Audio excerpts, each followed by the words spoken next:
And to get an expert's view on this election outcome, we're joined by Dr. Lee Young-jak today. Welcome to our studio. Thank you. So what did you read from the election outcome?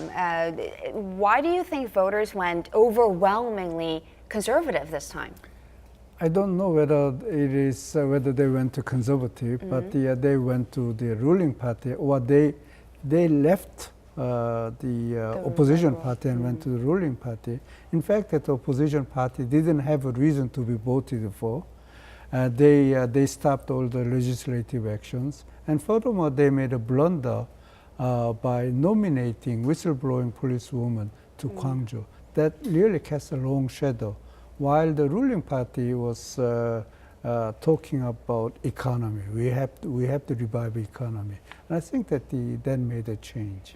And political heavyweights like Son Hak-kyu, Im Tae-hee, and Kim Ju-kwon didn't do so well this time around. Do you think people wanted new faces running their regions?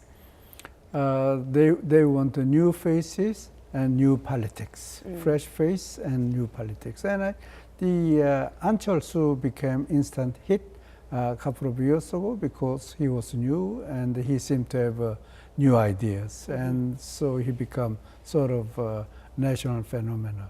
But in the end, he doesn't show. Speaking of the spirit of new, do you think the Korean public is ready to move away from strict regionalism? We saw in this election the Suncheon Gokseong district, which is traditionally a liberal stronghold, be won by a conservative. You have to look at this. 30 years ago or so, when this regionalism became more solidified, the Jeolla province was under control of Mr. Kim Dae-jung, who eventually became president. He was very strong. He was hopeful of Jeolla. He was like, everything for Jeolla. And so whatever he says, he has to be National Assemblyman. He has to be National Assemblyman. But he's gone. He served the presidency and he's gone. There is no leader in Jeolla. So there's no coherence in Jeolla. That's one. And then, because traditionally conservative candidates lose elections in Jeolla, eventually only lightweight candidates ran for a position or National Assembly seats in Jeolla. And so Jeolla people say, oh, he's lightweight, he's not serious, ruling party is ignoring us. But this time, Lee Jung-hyun, he of course tried and then lost, but he is a heavyweight in the sense that he was one of the probably the confidant of President Park. He served as a chief aide in the Blue House, and then he quit and then ran for election, and he's heavyweight. In fact, that I suggested that if former Prime Minister Kim Hwang-sik run for Gwangju, run for seat in Gwangju, he would have a good chance. Of course, he didn't run for fear of losing, but had they run, perhaps he might have gotten elections. So Jeolla is saying that we are not, you tell me we are regionalism. No, we are not. If you send us really good candidates, we can think about the election again. That's a message that the Jeolla is sending. So what does this outcome mean for the opposition party now that its leadership resigned to take responsibility? Is it time for Ahn Cheol-soo to strike out again on his own? I think he lost his chance. I think that he cannot avoid the responsibility. He has to claim the responsibility for this disastrous election loss. And then furthermore, he hasn't shown anything new, anything fresh, any new politics, and that disappoints a lot of people.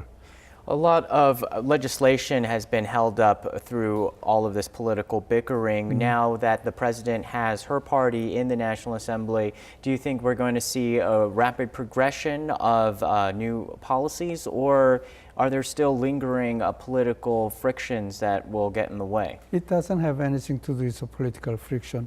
According to Korean National Assembly law, unless two parties, opposition and ruling party, agrees, the ruling party has to secure 60% of vote. That's practically impossible. So without the consent from opposition party, ruling party cannot pass any legislatures.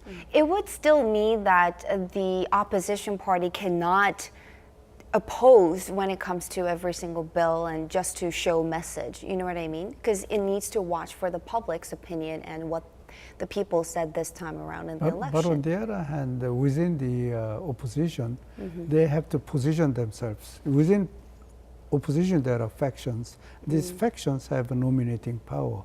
And therefore, if you go out of way from factions' ideas, the factions' consensus, you look at the nomination next time. And therefore, they have to listen to the faction boss.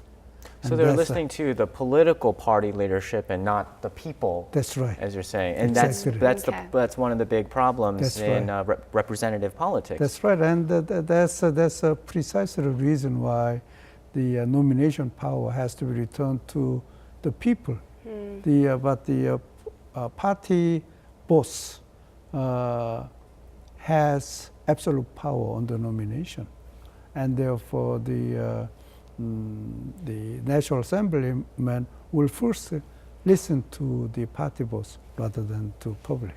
All right. Well, not exactly an automatic smooth sailing for the Park Geun-hye administration, and we'll be watching how this political world goes. Thank you so much for coming in and sharing your thoughts with us today. Yeah.